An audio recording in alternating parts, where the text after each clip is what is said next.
आम्हाला एवढं कमर्शियल नको होतं, अरे आम्हाला एवढे फ्लॅट्स नको होते, अरे आम्हाला एवढे लहान फ्लॅट्स नको होते, आम्हाला मोठे फ्लॅट. पण हे नंतर कळतं त्यांना. आणि पण तोपर्यंत त्यांनी कोट केलेलं असतं, आपण ॲक्सेप्ट केलेलं असतं, आपण खूप पुढे गेलेलो असतो आणि मग त्याच्यावरती आपला काहीच कंट्रोल राहत नाही. एकदा का आपली जुनी बिल्डिंग पडली तर आपलं त्याच्यावरती काहीच कंट्रोल नाही. मग आपल्याला नवीन फ्लॅट कधी किती लवकरात लवकर मिळतो, मग तो पूर्ण नीट करून मिळतो, अर्धवट मिळतो का आणखीन काय मिळतो, ह्याच्यामध्ये जे काय मिळतं ते घ्या आणि परत आपलं फ्लॅट घ्या, अशी ती परिस्थिती निर्माण होते.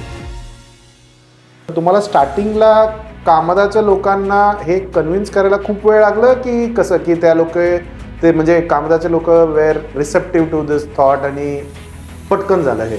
First of all I think they were themself वर कन्व्हिन्स्ड की त्यांना एक ट्रान्सपरंट व्यवहार करायचा होता आणि दॅट इज व्हॉट मला पण तो किक होता की नाही, की आपल्याला ट्रान्सपरंट व्यवहार करायचा आहे. No underhand dealings in the entire process. It has to be clean. कारण का 128 लोक इन्वॉल्ड आहेत, त्यांचं भविष्य इन्वॉल्ड आहे याच्यामध्ये आणि ते फसवेगिरी करणं हे योग्य नाही आहे. जेव्हा एवढे 100, 150, 200 लोक इन्वॉल्ड असतात तेव्हा प्रत्येकाचा राईट हा इक्वल असतो आणि त्याला त्याच्या राईटप्रमाणे त्याला त्याचा शेअर मिळालाच पाहिजे. ते अलॉटमेंट असू दे, मग तो एरिया असू दे, मग ते पार्किंग असू दे, मग ते बेटरमेंट असू दे किंवा आणखीन काही पण असू दे. तर ह्या गोष्टी खूप एव्हिडंट आहे. आणखीन हे असंच झालं पाहिजे. कॉन्सेप्टमध्ये एक्सपिरियन्स आर्किटेक्ट असणं किती महत्त्वाचं आहे? To answer your question point blank की yes, experience is must. It is not the only criteria, it is a must. हां, तुम्ही त्या एक्सपिरियन्समधनं मग असेल काही आर्किटेक्ट एक्सपेन्सिव्ह असतील, ऑफकोर्स जे काही चांगली गोष्ट आपल्याला आवडते ती एक्सपेन्सिव्हच असते. पण please believe me, architects fee जी असते ती 0.0001% ऑफ द प्रोजेक्ट कॉस्ट असते. त्यामुळे तो तुम्ही खरं कॅल्क्युलेट करायलाच नाही पाहिजे. नमस्कार. रिडेव्हलपमेंट गुरुमध्ये आम्ही थोडंसं विश्रांती घेतली होती कारण आम्ही एक खूप मोठ्या प्रोजेक्टमध्ये काम करत होतो PCMCमध्ये. 128 मेंबर्स, 81,451 स्क्वेअर फीट, PCMCचा सगळ्यात लार्जेस्ट रिडेव्हलपमेंट. आणि याची खास गोष्ट अशी आहे की हे एक वेगळ्या कॉन्सेप्टनी तयार झालेलं आहे, ज्याच्यात सोसायटीचे मेंबरनी पूर्ण अख्खं प्लॅन डिझाईन केलेलं आहे. कंट्रोल त्यांच्या हातात होतं आणि हे सगळं झालं आहे कामदा सोसायटीमध्ये, PCMCमध्ये. आणि याचे शिल्पकार जे आहेत, ज्यांनी हे कॉन्सेप्ट तयार केला, यांच्याबरोबर आज आपण गप्पा मारणार आहोत. यांच्यासोबत आपण ऑलरेडी एक पॉडकास्ट केलेले आहे. आमचे आर्किटेक्टचे गुरु, आर्किटेक्चरल गुरु विकास आचलकर सर. तर वेलकम सर. आणि काही स्टॅट्स याच्यामध्ये कामदा सोसायटीमध्ये ही एक प्रिन्सिपल आर्किटेक्ट ही एक कॉन्सेप्ट जे सरांच्या मनात आलं आणि हे कॉन्सेप्ट तयार केला आणि सुदैवाने कामदाच्या लोकांनी त्याला ॲक्सेप्ट केला आणि त्याच्यात किंचित थोडासा भाग ड्रीम डेव्हलपचा पण होता, कोऑर्डिनेशनचा. आणि याच्यामध्ये सगळ्यात महत्त्वाचा पार्ट की कामदा सोसायटीमध्ये डेव्हलपर सिलेक्शन झालं आणि त्याच्यानंतर 90 दिवसामध्ये डेव्हलपमेंट ॲग्रीमेंट पण फायनल झालेलं आहे. तर हा एक खूप वेगळा कॉन्सेप्ट आहे आणि आम्हाला असं वाटलं की या कॉन्सेप्ट ज्यांनी इन्व्हेंट केलेलं आहे त्यांच्याकडनंच आपण ऐकून घेऊया की ही कॉन्सेप्ट काय आहे. आणि कामदा सोसायटीचे प्रिन्सिपल आर्किटेक्ट A&T कन्सल्टंट आणि विकास आचलकर सर बरोबर आपण आज गप्पा मारणार आहोत. तर पहिला प्रश्न सर, आय थिंक आमच्या ऑडियन्सला माहिती आहे तुमच्याबद्दल, पण पहिला की हा काय कॉन्सेप्ट आहे आणि हा कसा आला? See basically I think real estate industry हे मोस्टली डेव्हलपर ड्रिवन आहे. सो म्हणजे काय होतं की डेव्हलपर जागा घेतो, मग तो आर्किटेक्ट अपॉइंट करतो, मग तो कॉन्ट्रॅक्टर अपॉइंट करतो, मग ते डिझाईन करतो, मग मार्केटिंग एजन्सी अपॉइंट करतो आणि मग ते विकतो आणि ते 31% साधारण बुकिंग झालं की ते बांधकाम करतो आणि कंप्लीट करतो. आणि आपल्याला त्यांनी जे काही डिझाईन केलेलं आहे ते जर आपल्याला आवडलं आणि लोकेशन आवडलं तर मग आपण जाऊन ते फ्लॅट घेतो. So this is how the real estate industry works. मोठामोठी आपण बंगला बांधला तर आपण प्लॉट घेतो, आपण आर्किटेक्टकडे जातो, डिझाईन करतो आणि आपल्याला जे पाहिजे, आपल्याला जे आवडतं असं डिझाईन करतो आणि आपण तिकडे राहायला जातो. हे दोन वेगळे कन्सेप्ट आहे की म्हणजे थोडक्यात ब्रँडेड शर्टच्या शोरूममध्ये, व्हॅन हुसेनमध्ये जाऊन शर्ट विकत घ्यायचं आहे का टेलरकडे जाऊन आपल्याला जसं पाहिजे तसं डिझाईन करून आपल्याला जे फिट बसणार आहे ते वापरायचं आहे. तर तर ह्या दोन्ही बोथ द थिंग वर्क्स. ज्यांना रेडीमेड कपडे आवडत नाहीत ते टेलरकडे जाऊन डिझाईन करतात, आणि ज्यांना टेलर मेड आवडतात ते टेलरकडे जाऊन घेतात आणखीन, किंवा रेडीमेड घेत नाहीत. डिपेंड्स कोण काय कसं करतं. तसंच हे रिअल इस्टेटमध्ये पण व्हायला पाहिजे असं मला वाटत होतं, की रिडेव्हलपमेंट प्रामुख्याने जे पुण्यामध्ये चालू झालं, जे काही 20-25 वर्षापूर्वी जे आम्ही पहिली रिडेव्हलपमेंटची स्कीम केली कपिल वास्तू म्हणून पुण्यामध्ये दरोडे दोघांकरता, तर तिथे सोसायटीने पहिल्यांदा डेव्हलपर अपॉइंट केला, मग डेव्हलपरनी आर्किटेक्ट अपॉइंट केला आम्हाला, आणि मग आम्ही ते डिझाईन केलं आणि ती रिडेव्हलपमेंट झाली. मग पुण्यामध्ये ट्रेंड चालू झाला की शासनाने जे काही नियम लागू करून दिलेत त्याचं इंटरप्रिटेशन लोकांनी त्यांच्या मते आणि त्यांच्या अर्थाने केलं, आणि मग त्यांनी डेव्हलपर अपॉइंट केला, मग टेंडरिंग केलं, मग डेव्हलपरनी आर्किटेक्ट अपॉइंट केला, आणि मग ते सगळं रिडेव्हलपमेंटची चालू झाली सगळी. तर मला ह्याच्यामधनं जे सुचलं ते असं वाटलं की रिडेव्हलपमेंटमध्ये सर्वात महत्त्वाची गोष्ट काय आहे, तर सभासद जे आहेत सोसायटीचे ह्यांच्या आवडीचा प्लॅन झाला पाहिजे, ना की त्यांच्यावर तो प्लॅन लादला गेला पाहिजे. बरेचदा आता काय होतं की रिडेव्हलपमेंटमध्ये सोसायटीमध्ये मेंबर्स हे फक्त आम्हाला किती जास्त पर्सेंटेज मिळणार किंवा आम्हाला जास्त ॲमेनिटीज आणि स्पेसिफिकेशन कोण देणार, किंवा मग आम्हाला जास्त बेटरमेंट चार्जेस, रेंट आणि सेक्युरिटी डिपॉझिट कोण देणार, किंवा लिगली आम्हाला कोण सेक्युअर करणार, हे दृष्टिकोन ठेवून ते डेव्हलपर फायनल करतात. मग डेव्हलपर त्यांनी जे काही कोट केलेलं आहे, बेटरमेंट चार्जेस, पर्सेंटेज वाढीव, सेक्युरिटी डिपॉझिट, त्याला ते कसं परवडणार आहे त्याच्या हिशोबाने तो त्याचा आर्किटेक्ट अपॉइंट करून त्याचे प्लॅन्स तयार करून तसं ते सेल करून बांधकाम करतो.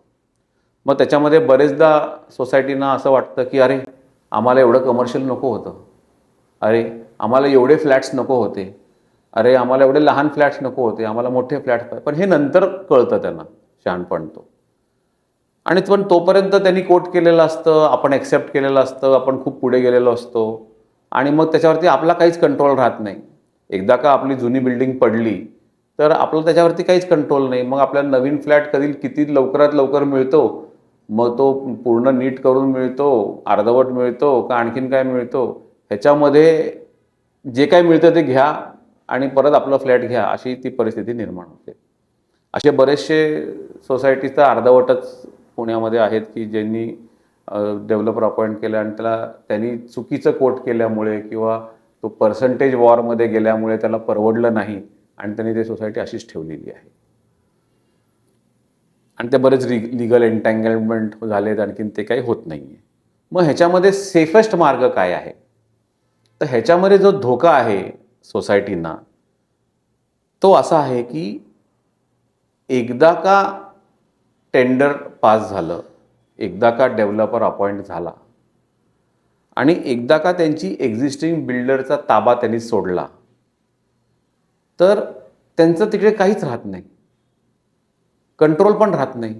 कारण प्रत्येक मेंबर वेगवेगळ्या दिशेने राहायला जातात पुण्याच्या चौही बाजूला, जिथे चांगला फ्लॅट मिळेल तिकडे.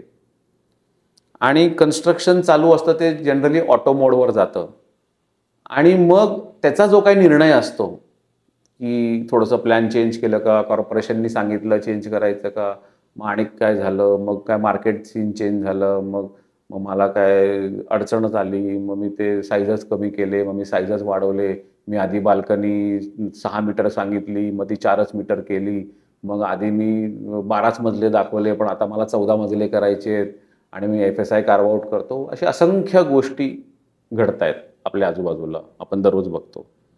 आणि ह्या मोमेंटला जेव्हा केव्हा ती बिल्डिंग पडलेली असते तेव्हा सोसायटीचा त्याच्यावरती काहीच कंट्रोल राहत नाही.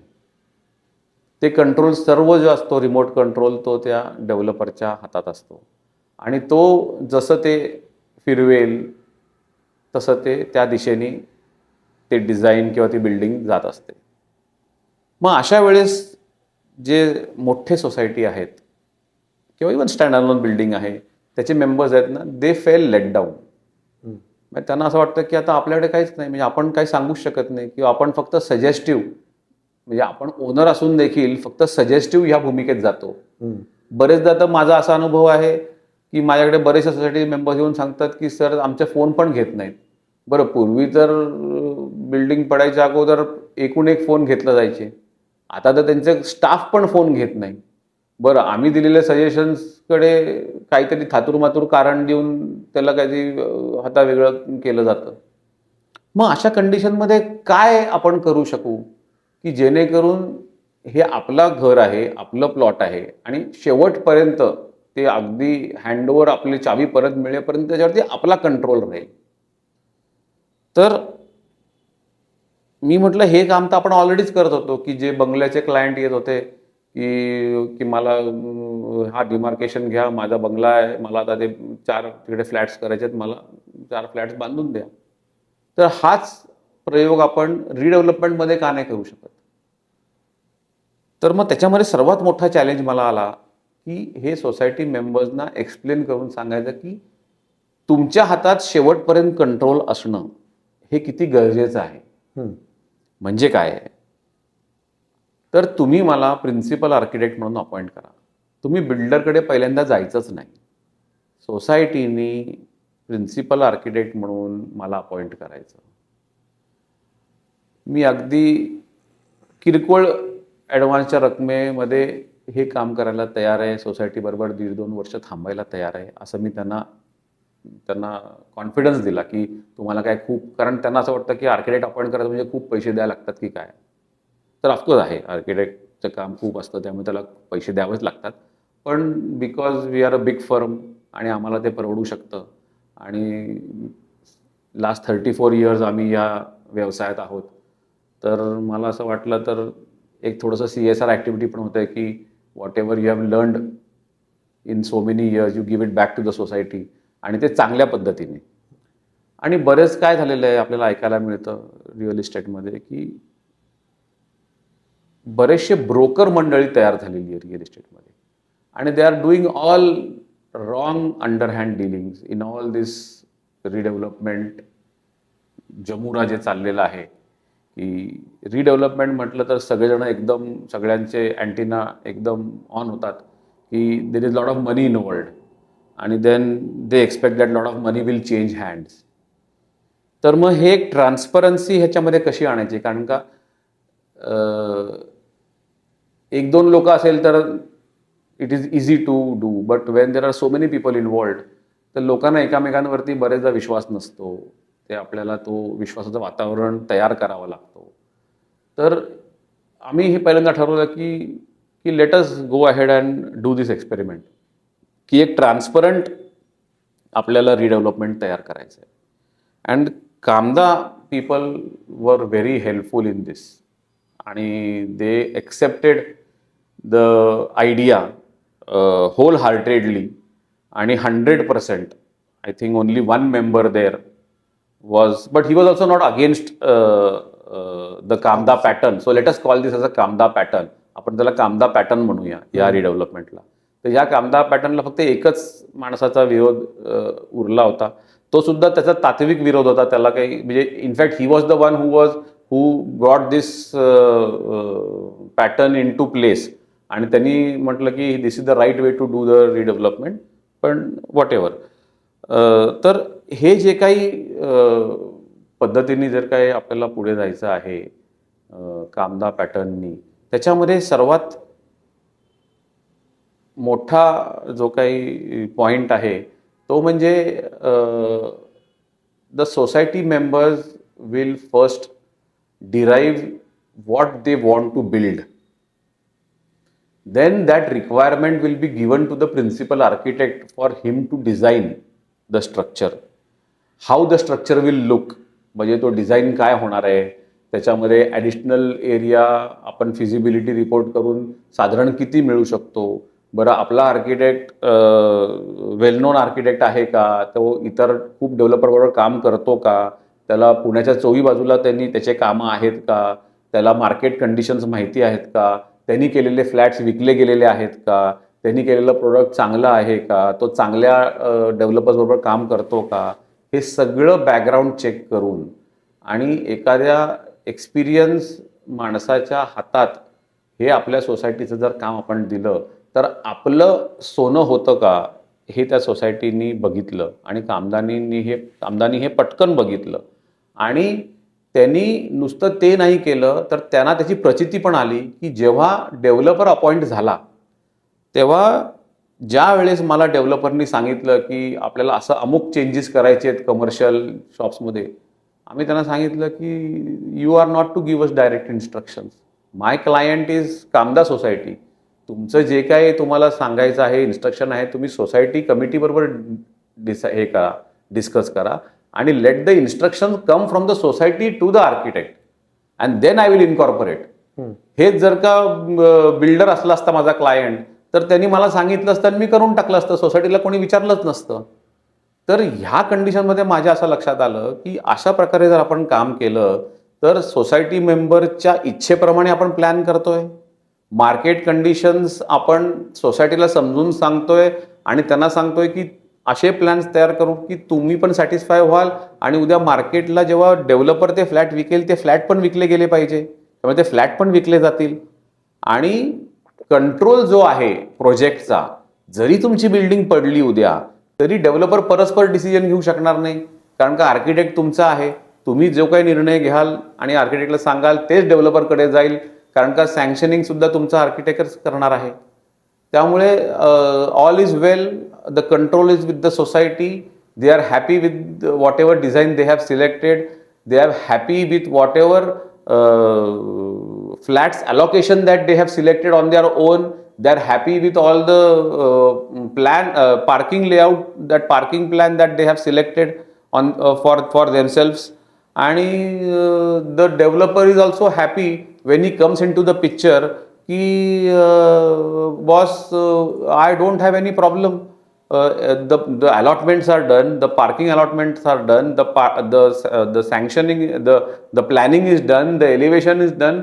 What he needs to do is directly start भूमिपूजन करा आणि सोसायटीचं काम चालू करा and sell whatever flats are with him for sale. So everybody is happy in the entire process and the control still remains with the society till the end. So we found out that nothing can be better than this, and plus in the entire deal, every meeting the society conducted with me was recorded. It was shared with the members. In fact, Kamda did a very wonderful thing. What they did was की त्यांनी मेंबर्सकडनं प्रश्न घेतले, ते प्रश्न मला विचारायचे, त्याचं recording ते व्हिडिओवरती करायचे आणि ते त्यांच्या मेंबरवर शेअर करायचे. मेंबरने त्यांना प्रश्न विचारले की उत्तर द्यायचेच नाही. So everybody was involved in the process of redevelopment. There were positive vibes that were coming out. Even जे लोक नेगेटिव्ह इंटेन्शनमध्ये होते ते सुद्धा पॉझिटिव्हमध्ये कन्वर्ट झाले आणि we saw almost 100% people agreeing with Kamda. So all is well. So याच्यात sir म्हणजे being an outsider की रिअल इस्टेट आणि आर्किटेक्ट नसल्यामुळे मला असं वाटतंय की जमीन मालक डिझाईन करतोय, जमीन मालक आर्किटेक्ट नेमतोय आणि डेव्हलपर जो येतोय तो त्याचं काम करतोय. तर मला तर याच्यात हे दिसतंय की ज्याचं जे काम आहे ते ऍक्च्युली याच्यात होतंय, which I think is reverse in the other way. हा बरोबर आहे का? म्हणजे हा इंटरप्रिटेशन बरोबर आहे? बरोबर नाहीये. म्हणजे जे लँड ओनर्स आहेत त्यांना ऑलमोस्ट, बिकॉज पुण्यामध्ये एवढं रिअल इस्टेटचं काम चालू आहे, so they are also in tune with where their location is, what the price range is, what they will get, what they should get. ते त्यांचं स्टडी करून येतात. In fact I think most of the societies are very well read and very well studied. In fact most of them, even I get some learning from them in every redevelopment meeting. So it's a positive thing for the landowners. As an architect, I deal with the owner, the end user who wants to live there. I do a lot of work for developers. मी सगळ्या almost cross section of the society सगळ्या डेव्हलपर्सवर काम करतो. त्यामुळे मला त्यांचे choice आणि टेस्ट माहिती आहे. कुठले डेव्हलपर्स कुठल्या एरियामध्ये जास्त काम करतात मला ते माहिती आहे. त्यामुळे मी त्या पद्धतीने सोसायटीचे डिझाईन मी फ्रीज करू शकतो, so that when the developer comes in he is also happy with the sale flats. So the डेव्हलपरला पण खूप त्रास राहत नाही आहे की सोसायटी बरोबर डील करा, त्याला काहीतरी वेगळं पटवा किंवा ते काहीतरी इलॉजिकल बोललं ते समजून घ्या, त्यांना त्यांच्या मागे खूप त्याची एनर्जी वाया घालवा. He has to just come in and start the work like he is doing for any greenfield project. So I think it's a win-win situation. If you look it from a positive point of view, it's a win-win situation for every player in the redevelopment world. Okay. आणि याच्यात कारण हा नवीन concept आहे, तर तुम्हाला स्टार्टिंगला कामदाच्या लोकांना हे कन्व्हिन्स करायला खूप वेळ लागलं की कसं, की त्या लोक ते म्हणजे कामदाचे लोक were receptive to this thought आणि पटकन झालं हे, म्हणजे त्याच्यात किती वेळ गेला? नो, आय थिंक कामदाचे लोकांनी माझे सकाळ फोरम, महाराष्ट्र टाइम्सच्या फोरमवरती बरेच अटेंड केले होते. त्यामुळे त्यांना बऱ्याचशी क्लॅरिटी त्यांच्या माइंडमध्ये ऑलरेडी एक्झिस्टिंग होती. आणि इनफॅक्ट 2 ऑन-साईट मीटिंग्समध्ये they were convinced that this is the right way. First of all I think they themselves were convinced की त्यांना एक ट्रान्सपरंट व्यवहार करायचा होता. हो. आणि दॅट इज व्हॉट मला पण तो किक होता की नाही, की आपल्याला ट्रान्सपरंट व्यवहार करायचा आहे. No underhand dealings in the entire process. म्हणजे it has to be clean. कारण का 128 लोक इन्वॉल्ड आहेत, त्यांचं भविष्य इन्वॉल्ड आहे ह्याच्यामध्ये, आणि ते फसवेगिरी करणं हे योग्य नाही आहे. आणि I strongly believe in one thing is that anything wrong you do today is going to come back and haunt you at a later stage. आणि Poona still being a very small market, it is very easy to know की something wrong has happened, आणि it doesn't stay shut. So for redevelopment and for us it is always a clean thing that we will always will have that thing की याच्यामध्ये काही गडबड नाही आहे. एकदम transparent approach ठेवायचा आपल्याला रिडेव्हलपमेंट करता, आणि ओनली दॅट वर्क्स. याच्यात सर अजून एक म्हणजे एक ट्विस्ट अशी येऊ शकते का, म्हणजे याच्यात तुमचं थॉट पाहिजे की कारण सोसायटी प्रिन्सिपल आर्किटेक्टला नेमती आहे, त्यांच्यानंतर त्यांच्याप्रमाणे डिझाईन होतं आहे. ॲट अ सर्टन स्टेज अशी कुठली सोसायटी अशी होऊ शकते का जे म्हणतात की अरे इथपर्यंत काम झालं, त्याला सेल्फ डेव्हलपमेंट करून टाकू? Is that a possibility with this model? 100%. Basically काय आहे की सेल्फ डेव्हलपमेंट का होत नाही आहे जास्ती, तर बेसिकली मेंबर्सना एकमेकांवरती विश्वास नाही आहे. कारण फायनान्स इन्वॉल्ड आहे, कारण पैसे इन्वॉल्ड आहे. कोण ते पैशाची जबाबदारी घेणार, कोण ते, मग लोन घ्यायला लागतं का, मग ते पैसे खर्च मग चार मेंबरनी ठरवायचं का, आणि बाकीच्यांनी पैसे द्यायचे का, मग ते पैसे योग्य ठिकाणी जात आहेत का, त्याच्यामध्ये गैरव्यवहार होत आहेत. बेसिकली हे सगळे प्रश्न सेल्फ डेव्हलपमेंटला लोकांना भेडसावत आहेत. पण आय थिंक एकदा का आपण प्रिन्सिपल आर्किटेक्ट किंवा कामदा पॅटर्न ह्याच्यानी जर का आपण पुढे गेलो, तर लोकांचं कॉन्फिडन्स वाढत जाईल की actually So I say many times in my thing की redevelopment is a very simple process unless you make it complicated. आणि it is always the society members who make it complicated. म्हणजे त्याच्यामध्ये असं असतं की खूप इलॉजिकल बोलतो लोक, आणि जो सर्वात जास्त इलॉजिकल बोलतो ना, असं वाटतं की त्याला सगळ्यात जास्त गोष्टी मिळतात की काय, की पण तसं नाही आहे. की जेव्हा एवढे 100, 150, 200 लोक इन्वॉल्ड असतात, तेव्हा प्रत्येकाचा राईट हा इक्वल असतो, आणि त्याला त्याच्या राईटप्रमाणे त्याला त्याचा शेअर मिळालाच पाहिजे. मग ते अलॉटमेंट असू दे, मग तो एरिया असू दे, मग ते पार्किंग असू दे, मग ते बेटरमेंट असू दे, किंवा आणखीन काही पण असू दे. तर ह्या गोष्टी खूप एव्हिडंट आहे. आणखीन हे असंच झालं पाहिजे. आणि याच्यात अजून एक जे म्हणजे आपण चर्चा करत होतो की कधी कधी प्रोजेक्ट अडकतात, ज्याचा 8 वर्ष गेले, 9 वर्ष गेले, 10 वर्ष गेले, आणि रेग्युलेशन्स चेंज झालेले आहेत. तर हा मॉडेल माझ्या मते तिकडे पण इट कॅन इव्हॉल्व क्वाईट वेल, कारण त्यांना आत्ता काय मिळणार आहे याची जनरली म्हणजे शक्यता काय आहे ते त्यांना नाही माहिती असत. कारण 8-10 वर्ष ते ॲक्च्युली बाहेर गेले, डेमॉलिशन झालं असेल किंवा बोर्ड लागला असेल, तर ही पॅटर्न तिकडेही काम करू शकते का?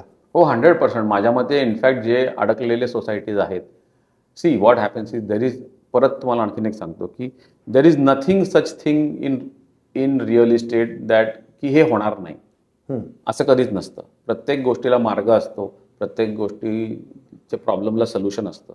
फक्त you have to go to the right person.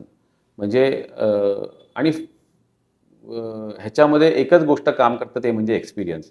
की you have to go to an experience consultant to solve your problem. जसं आपण आजारी पडल्यानंतर जोपर्यंत आपल्याला योग्य डॉक्टर मिळत नाही तोपर्यंत आपलं आजार तो परसिस्टंट राहतो, आणि ज्या दिवशी आपल्याला योग्य डॉक्टर मिळतो तो एका महिन्यात ते आजार तुमचा सॉल्व्ह करून किंवा थोड्या दिवसातच तुम्हाला त्याचं सोल्युशन देतो. तसंच रिअल इस्टेटचं पण आहे की अनफॉर्च्युनेटली तुम्हाला तो योग्य माणूस शोधावत बसावा लागतो, आणि ज्या दिवशी तुम्हाला तो योग्य माणूस मिळतो तो तुम्हाला त्याचं सोल्युशन देतो.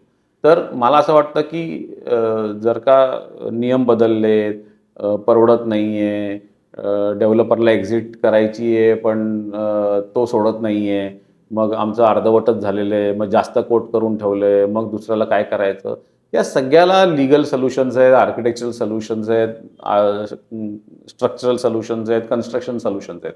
बेसिकली प्रत्येकाचं त्यांचं तो पॉईंट काय आहे, म्हणजे कुठे दुखतंय त्यांना हे एकदा कळलं तर आपल्याला त्यांच्यावरती काय औषध उपचार करायचं हे कळेल आणि करता येईल. In fact I think our next step is that we want to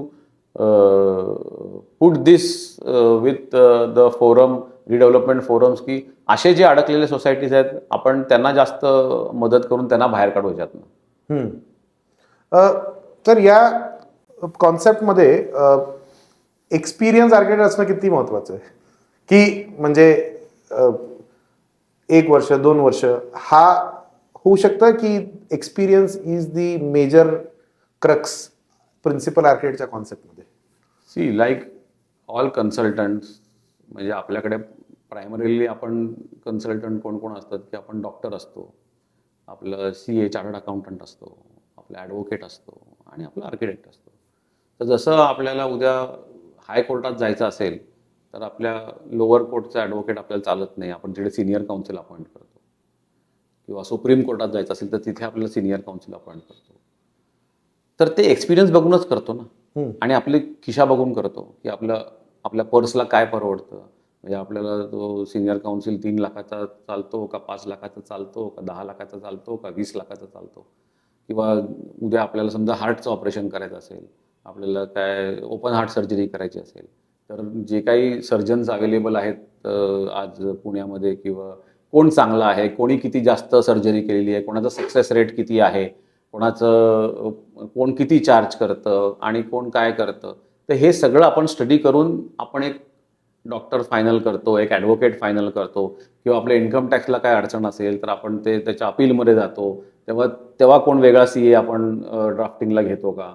तसंच आर्किटेक्चरमध्ये सुद्धा असं असतं की जास्तीत जास्त बिल्डिंग्स, आणि आता मी तर डेव्हलपर बेस्ड आर्किटेक्ट आहे, त्यामुळे जास्तीत जास्त डेव्हलपरबरोबर कोणी काम केलं आहे, जास्तीत जास्त प्रोजेक्ट्स कोणाचे आहे, जास्तीत जास्त वर्ष कोणी काम केलं आहे, जेवढे वर्ष त्यांनी काम केले त्यांनी त्याचे काम जागेवरती उभे आहेत का, त्याच्यामध्ये अडचणी आहेत, किंवा जरी इनिशियली अडचण आल्या असतील तरी जेव्हा तो 10 वर्ष 12 वर्ष 15 वर्ष काम करतो, माझ्या अंदाजाने मिनिमम कुठल्या पण आर्किटेक्टला एक 10 वर्ष काम करायला पाहिजे, 50 ते 60-100 प्रोजेक्टच्या हाताखालनं गेलं पाहिजे त्याला ह्या सगळ्या प्रॉब्लेम्सचं experience येण्याकरता.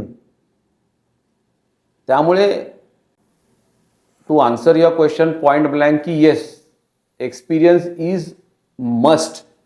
It is not the only criteria, it is a must. आणि यू कॅनॉट, तुम्ही त्या एक्सपिरियन्समधनं मग असेल काही आर्किटेक्ट एक्सपेन्सिव्ह असतील, ऑफकोर्स जे काही चांगली गोष्ट आपल्याला आवडते ती एक्सपेन्सिव्हच असते, पण please believe me, architects fee जी असते ती 0.0001% ऑफ द प्रोजेक्ट कॉस्ट असते. त्यामुळे तो तुम्ही खरं कॅल्क्युलेट करायलाच नाही पाहिजे. आणि you can always ask that refund in the tender from the developer, कारण तुम्ही रिइम्बर्स मागू शकता. त्यामुळे तो तुम्हाला तुमच्या खिशाला तो हे नाहीच आहे. आणि in fact you should have the best of services, म्हणजे you should always find out the best architect in town and give him the job आणि believe in him. I think second थोडं कठीण आहे, पण ठीक आहे. याच्यामध्ये सर म्हणजे आपण एक पॉडकास्ट कामदाच्या कमिटी बरोबर पण करणार आहोत आणि त्यांचं पॉडकास्ट येईलच. पण कमिटीची रोल किती स्ट्रॉंग होती आणि कमिटी बरोबर कसं हे पूर्ण वावर कसं होतं याच्याबद्दल थोडंसं सांगा. Because I think committee would have played a very important. Yes, 100%. I think the committee's role was very important in this entire Kamda pattern process.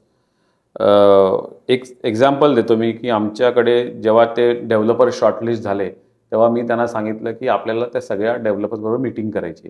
तर त्यांना वाटलं वन ऑन वन मीटिंग करायची. म्हटलं नाही, there is no one on one meeting. With me always will call all the shortlisted developer आणि जे meeting होईल ते समोर होईल, कॅमेरा समोर होईल मीटिंग ती. तर they were very surprise and in fact happy की एवढं ट्रान्सपरंटली आपण हे सगळे मीटिंग करतोय. तर मला असं जाणवलं की ते पहिल्या मीटिंगला जेव्हा डेव्हलपर आले त्यातले 2 डेव्हलपरनी सांगितलं की नाही, आम्हाला आमचा आर्किटेक्ट पाहिजे.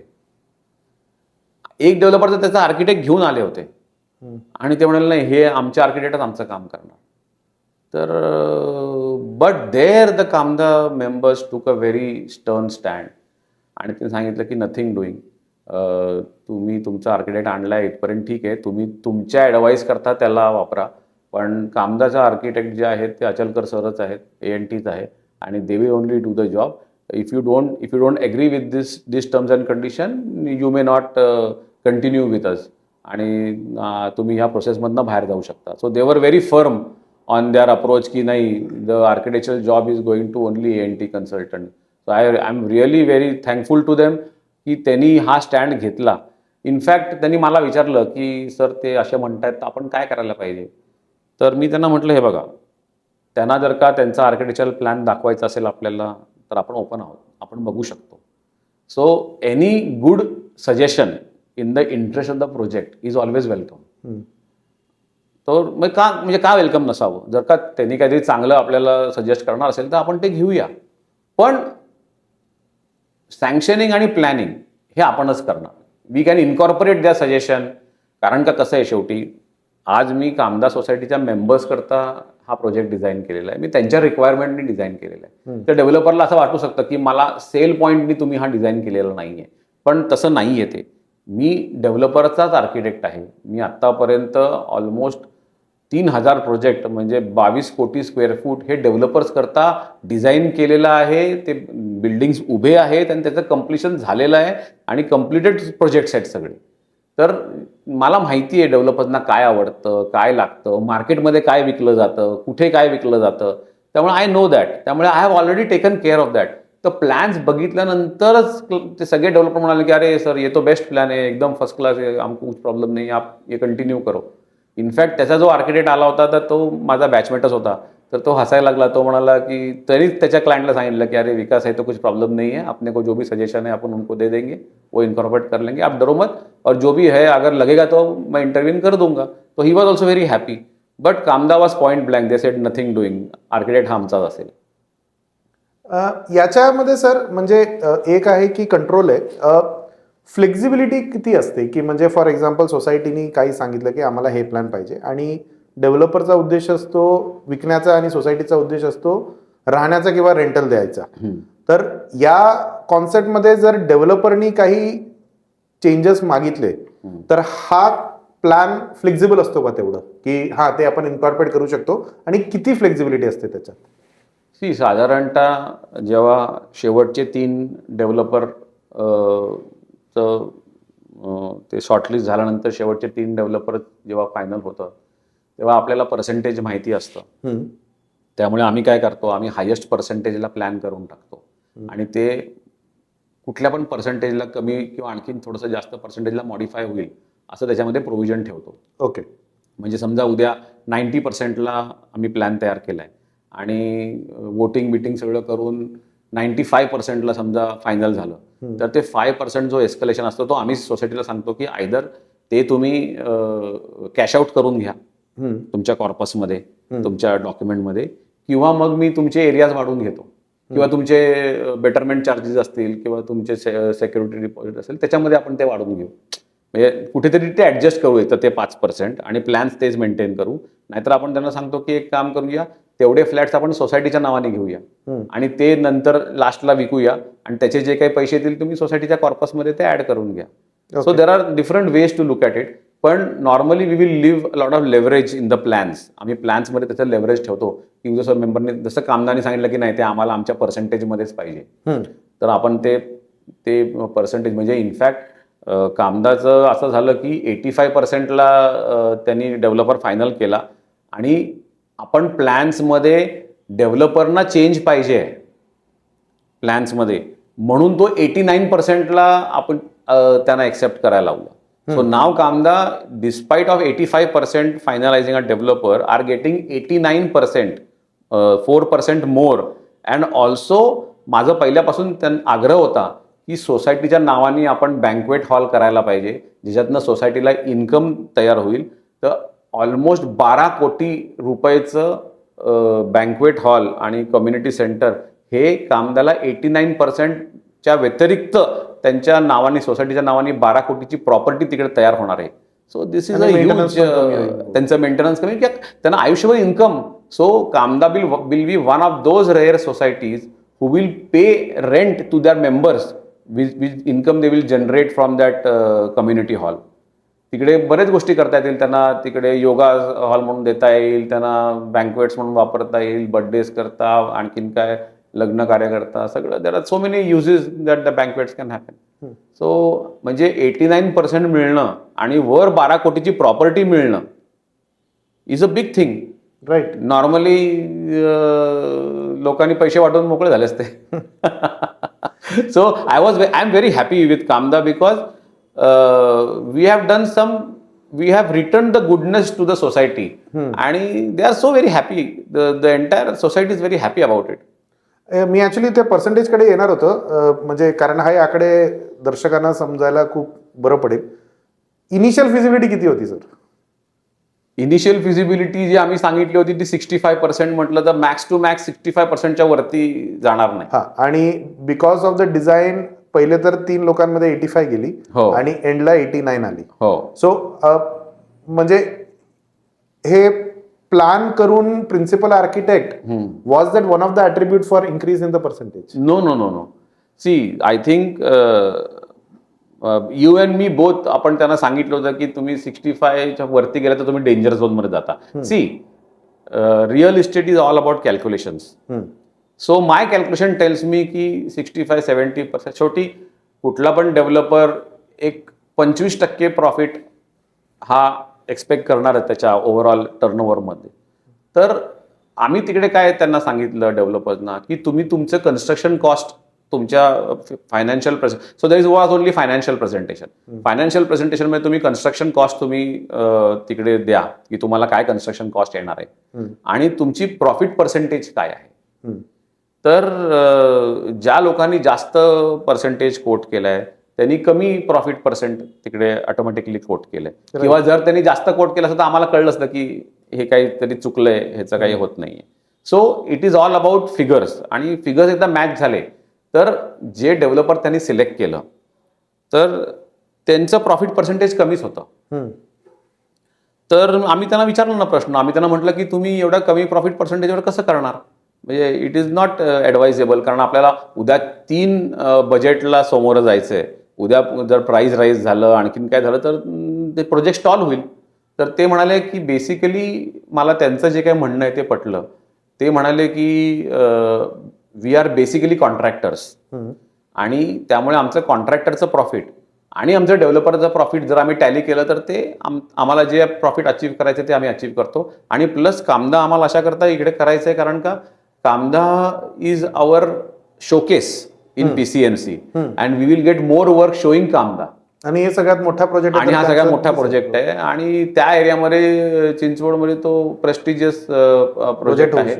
त्यामुळे I think they were more than happy to do it आणि इट वॉज व्हेरी युनॅनिमस.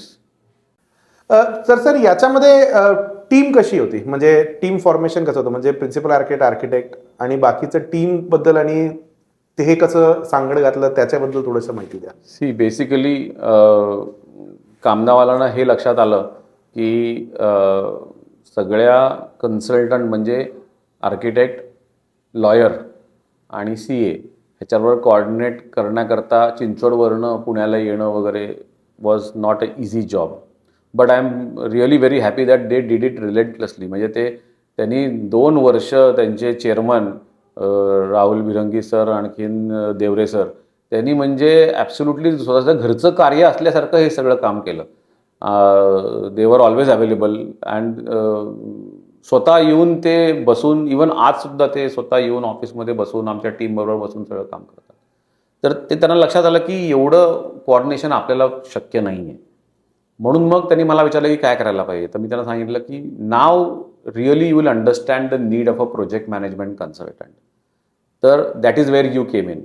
तर मी त्यांना तेच सांगितलं की तुम्ही एक प्रोजेक्ट मॅनेजमेंट कन्सल्टंट अपॉइंट करायला पाहिजे आणि he will do the running around for you. म्हणजे तो ते सगळं रेकॉर्डिंग करेल, त्या सोसायटीच्या मेंबर्सना पाठवेल, ते आर्किटेक्टकडे जाईल, लॉयरकडे जाईल, फाईल पाठवेल, फाईल घेईल, ते सगळं जे काही रनिंग अराउंड जे करायचं आहे तो करेल.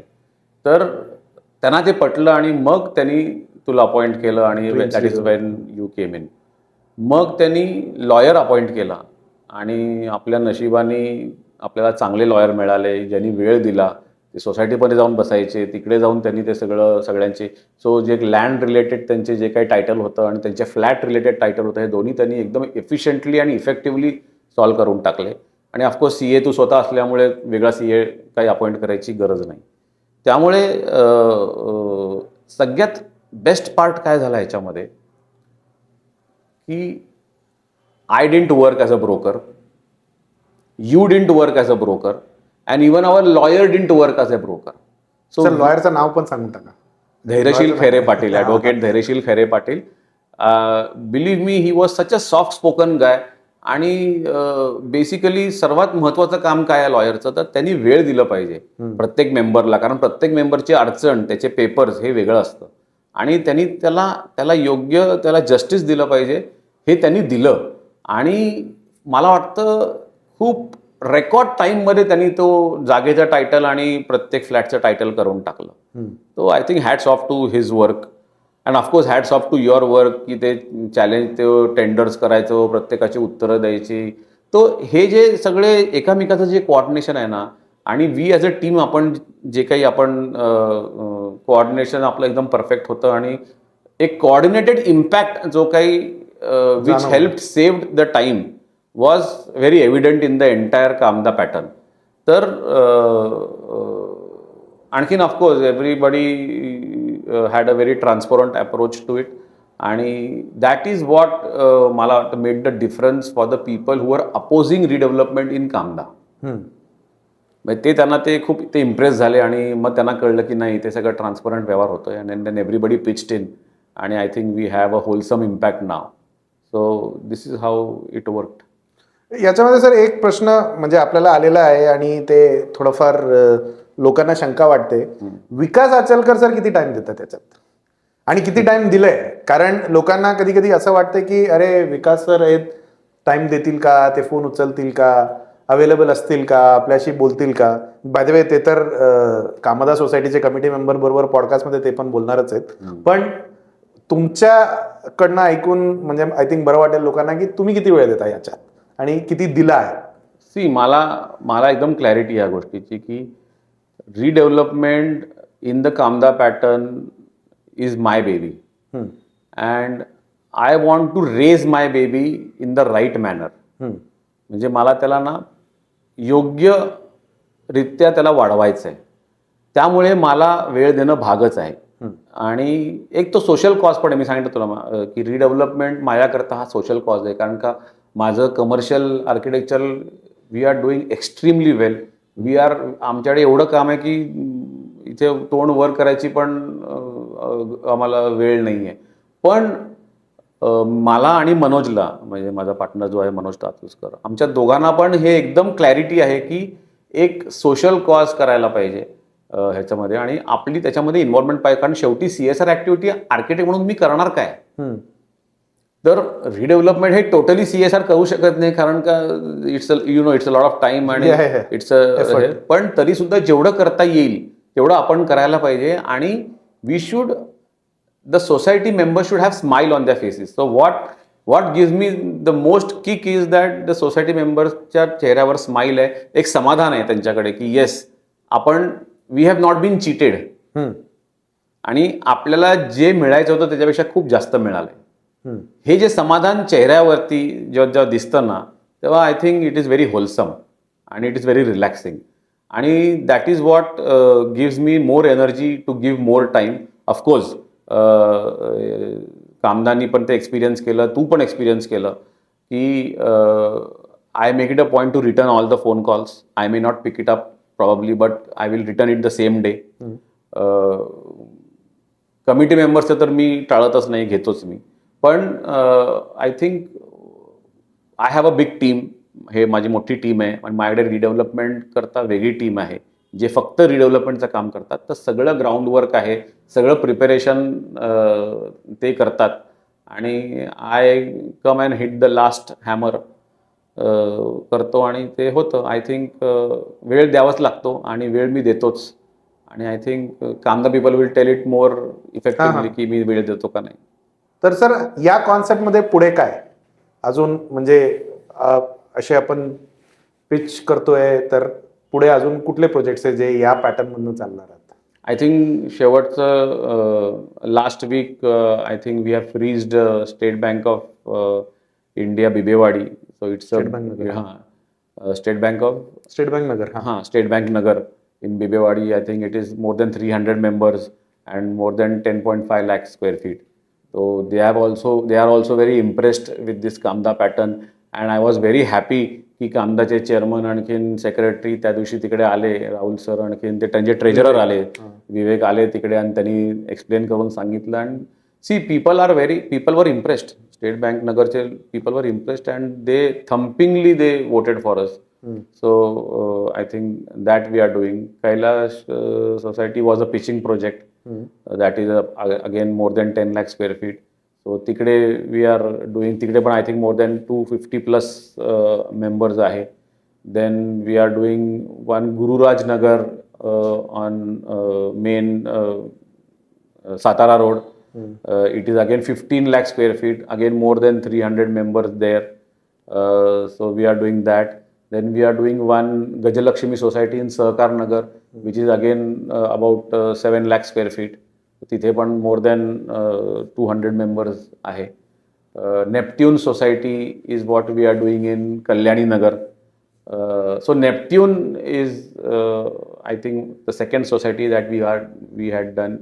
We are doing in this Kamda pattern. जर नेपट्यून थोडंसं आधी केलं असतं तर कदाचित नेपट्यून पॅटर्न म्हणून फेमस झालं असतं. तर वी आर डुईंग दॅट. हां and Sukhwani plaza now in PCMC. PCMC we are getting about more than 10 inquiries for Kamda pattern and people are very much aesthetic about. एक आणखीन एक सोसायटी आली चिंचवडमध्ये, तिथे ती खूप मोठी सोसायटी आहे. मला त्याचं नाव आता लक्षात नाही आहे पण they are also very eager and they are going to appoint me as principal architect in the coming weeks. They are 3-4 societies together. Okay. So it's a huge chunk. I think तो पण एक 15 lakh square फुटाच्या वरती जाईल. तो I think we are very happy with the way things are going. आणि त्यातलं सगळ्यात चांगली गोष्ट आहे म्हणजे तिथे जे काही मेंबर्स आहेत ना हे सगळे मिडल क्लास आणि हायर मिडल क्लास ह्या लेवलचे लोक आहेत आणि this people they need our support आणि we are supporting the right kind of people. I am very happy about it. मस्त. तर आज आपण कामदा पॅटर्न हा एक नवीन शब्दाचा म्हणजे जन्म बघतोय आणि आय थिंक हा एक प्रिन्सिपल आर्किटेक्ट इनफॅक्ट आपल्याला विकास सर पॅटर्न पण करता येईल याला, पण कामदा पॅटर्न ऐकायला जरा बरं वाटतं. तर कामदा पॅटर्न बद्दल आपण आज गप्पा मारले आणि आय थिंक हा एक नवीन कॉन्सेप्ट आहे बहुतेक आत्ता, but if taken well I think बऱ्यापैकी रिडेव्हलपमेंट आपण या पॅटर्नने आपण बघू शकतो आणि आमचा प्रयत्न असेल की याच्यातनं कॉन्सेप्ट पुढे जावं, त्याच्यानंतर सेल्फ रिडेव्हलपमेंट व्हावं, काही प्रोजेक्ट अडकलेले असेल तर त्याच्यात आम्ही काम करावं, म्हणजे लोकांना त्याचं इम्पॅक्ट कळून यावं, हे आमची मेजर उद्देश आहे. तर थँक्यू सर या पॉडकास्टमध्ये आला आणि हा कॉन्सेप्टसाठी पहिले तर कॉंग्रॅच्युलेशन. सेकंड आहे थँक्यू आम्हाला याच्यामध्ये थोडासा रोल प्ले करायला तुम्ही दिलात, कारण we loved the new concept आणि कुठे इनोव्हेशन आहे तिकडे आम्हाला नक्की आवडतं की तिकडे काहीतरी रोल प्ले करावा. So congratulation and thank you. Some parting words from you. तर तू जे सांगितलं होतंस की आर्किटेक्ट म्हणून तुम्ही किती वेळ देता, I think to answer that question is की ज्या प्रकारे कामदा सोसायटीचं रिडेव्हलपमेंटला आपण वेळ दिला, तर ॲक्च्युली आपण टेक्निकली खूप कमीच वेळ दिला. कारण का ते मेंबर्स ऑफिसला येत होते. आपण केलं होतं की तिकडच्या मेंबर्सनी एक रिप्रेझेंटेटिव्ह त्यांच्या बिल्डिंगचा अपॉइंट करायचा. त्याचे प्रश्न त्यांनी त्या रिप्रेझेंटेटिव्हजकडे द्यायचे. ते रिप्रेझेंटेटिव्ह ते प्रश्न आपल्याकडे घेऊन यायचे. आपण त्या प्रश्नाचं उत्तर द्यायचो. ते उत्तर रेकॉर्ड करून घ्यायचे. ते मीटिंग रेकॉर्ड करायचे आणि ते तू वेबसाईटवरती टाकायचं आणि ते सगळ्यांना कळायचं. म्हणजे चायनीज विस्पर न होता ते डायरेक्टली हॉर्सेस माऊथवरनं त्यांना त्यांचं उत्तर मिळायचं आणि त्यांना आणखीन काही त्याच्यामध्ये प्रश्न असतील तर ते परत ते प्रश्न त्या माणसाकडे द्यायचे आणि ते आपल्याकडे यायचे आणि परत हीच प्रोसेस चालू व्हायची. त्यामुळे काय झालं की प्रत्येक जणाचं त्या सोसायटीमध्ये इन्व्हॉल्व झालं आणि प्रत्येकजण इमोशनली त्या रिडेव्हलपमेंटमध्ये इन्व्हॉल्व झाले आणि त्यातनं खूप पॉझिटिव्ह वाईब्स तयार झाले त्या सोसायटीचे. तर मला असं वाटतं की असं ॲटोमॅटिकली वाटलं की मी खूप वेळ देतोय. खरं तर मला जेवढा वेळ द्यायचा आहे तेवढाच मी दिला आहे प्रोफेशनली. बाकी माझ्या टीमनी सगळं बॅकएंड काम केलं आहे. तुझ्या टीमनी तर प्रचंड काम केलं आहे. त्यामुळे जसं रिडेव्हलपमेंट व्हायला पाहिजे ते तसंच झालेलं आहे. फक्त ह्या आपल्या पद्धतीमुळे असं वाटलं की मी खूप वेळ दिला आहे. पण अर्थात द्यायची वेळ तर मी नक्की देईन. So I am always there for the right reasons.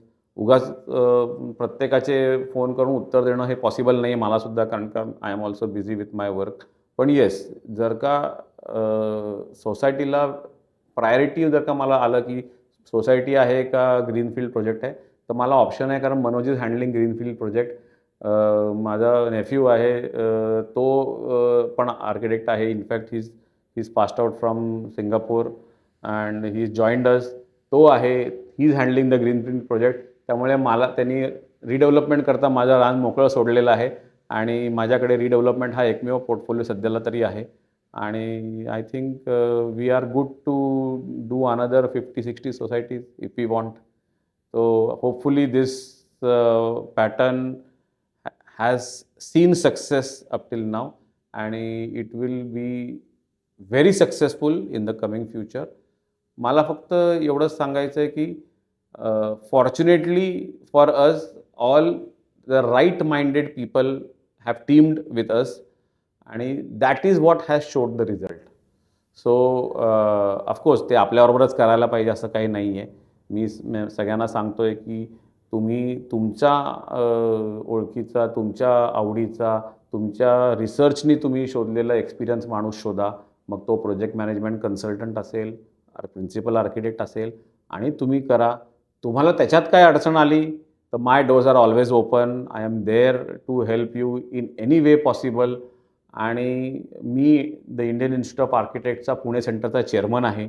माझ्याकडे 2000 आर्किटेक्ट मेंबर्स आहे आणि बिलीव्ह मी, तुम्हाला एक्सपिरियन्स आर्किटेक्ट जर का शंका असेल तर you can call us any time. We can tell you whether the architect is experienced or not, whether you should work with him or not. सगळंच काम मी करायला पाहिजे असं माझं अजिबात म्हणणं नाही आहे. त्यामुळे every one should get their share of the pie. आणि तो आमचा IIAचा मेंबर आहे ह्याचाच अर्थ तो एक्सपिरियन्स्ड आहे हे तुम्ही नक्की समजून घ्या. कारण आम्ही आमचे मेंबर्स व्यवस्थित विचारपूर्वक घेतो. आमचे कम्युनिटी आहे, आम्ही त्यांना सपोर्ट करतो. त्यांना अडचण आली तर आम्ही त्याच्यातून त्यांना बाहेर काढतो. त्यामुळे we do all this things on a social platform. And yes, redevelopment is and Kamda pattern is our baby and will see that we nurture it properly. Thank you for this podcast and all the best for all the societies who are doing redevelopment.